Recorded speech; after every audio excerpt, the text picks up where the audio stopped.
ನಮ್ಮ D K Suresh ರವರು ಲೋಕಸಭಾ ಸದಸ್ಯರು ಹೇಳಿರ್ತಕ್ಕಂಥ ವಿಚಾರ ಭಾಳಷ್ಟು ಚರ್ಚೆಗೆ ಗ್ರಾಸವಾಗಿದೆ. ಏನು ಫೈನಾನ್ಸ್ ಕಮಿಷನ್ ಇದೆ ಅದು ಪ್ರತಿ ವರ್ಷವೂ ಸಹ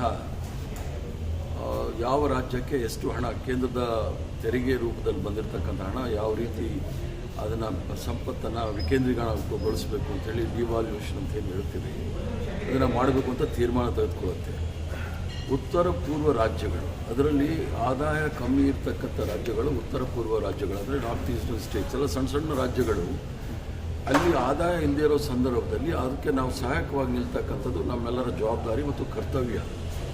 ಏನು ಉತ್ತರ ಭಾರತ ಅಂತ ಹೇಳಿ ಡಿ ಕೆ ಸುರೇಶ್ ಅವರು ಹೇಳಿದ್ರು, ಎಲ್ಲ ಉತ್ತರ ಪ್ರದೇಶ ಇರ್ಬೋದು, ಮಧ್ಯಪ್ರದೇಶ ಇರ್ಬೋದು ಅಥವಾ ಬಿಹಾರ ಇರ್ಬೋದು, ಈಗಾಗಲೇ ಅದು ರೋಗಗ್ರಸ್ತ ರಾಜ್ಯಗಳು ಅಂತೇಳಿ ಪ್ರಸಿದ್ಧವಾಗಿದೆ. ನಿಮ್ಮ ಆರ್ಥಿಕ ತಜ್ಞರಲ್ಲೂ ಸಹ ಹೇಳ್ತಕ್ಕಂಥದ್ದು.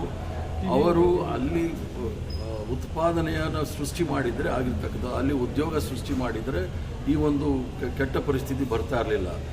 ಅಂಧ ಭಕ್ತರು ಜಾಸ್ತಿ ಇರೋ ರಾಜ್ಯಗಳಿಗೆ ಹೆಚ್ಚಿನ ಸಹಾಯವನ್ನು ಕೊಟ್ಟು ಅವರ ಮತ ಬ್ಯಾಂಕನ್ನು ಗಟ್ಟಿ ಮಾಡಲಿಕ್ಕೋಸ್ಕರ ಮಾಡ್ತಾ ಇದ್ದಾರೆ ವಿನಃ ಇದು ದಕ್ಷಿಣ ಭಾರತದವರು ಅವರ ಅಂಧ ಭಕ್ತರು ಅಲ್ಲ ಅನ್ನೋ ಕಾರಣಕ್ಕೋಸ್ಕರ ಇದು ಮಲತಾಯಿ ಧೋರಣೆ ಈಗ ಆಗ್ತಾ ಇದ್ದರೆ ಯೋಚನೆ ಮಾಡಬೇಕು ಅಂತ ಸುರೇಶ್ ಅವರು ಹೇಳಿರ್ತಕ್ಕಂಥ ವಿಚಾರ. ಅದನ್ನು ಬೇರೆ ರೀತಿಯಲ್ಲಿ ತಪ್ಪರ್ಥ ಮಾಡ್ತಾ ಇರ್ತಕ್ಕಂಥ ಭಾರತೀಯ ಜನತಾ ಪಾರ್ಟಿ ನಿಜವಾಗಲೂ ಈ ದೇಶದ ಇಬ್ಬಾಗಕ್ಕೆ ಅಥವಾ ವಿಭಜನೆ ಮಾಡಲಿಕ್ಕೆ ಏನಾದರೂ ಯಾರಾದರೂ ಪ್ರಯತ್ನ ಮಾಡ್ತಾ ಇದ್ದರೆ ಅದನ್ನು ಈ ಭಾರತೀಯ ಜನತಾ ಪಾರ್ಟಿಯವರೇ, ತ್ರಿವರ್ಣ ಧ್ವಜದ ವಿರೋಧಿಗಳು, ಸಂವಿಧಾನದ ವಿರೋಧಿಗಳು, ಜಾತ್ಯತೀತ ತತ್ವದ ವಿರೋಧಿಗಳು, ಇವೆಲ್ಲವೂ ಸಹ ಈ ರಾಷ್ಟ್ರವನ್ನು ಸಂವಿಧಾನ, ಪ್ರಜಾಪ್ರಭುತ್ವ, ಜಾತ್ಯತೀತ ತತ್ವ, ಸರ್ವಧರ್ಮ ಸಮಭಾವ ಈ ಸಿದ್ಧಾಂತದ ಮೇಲೆ ಈ ರಾಷ್ಟ್ರ ಒಂದಾಗಿದೆ.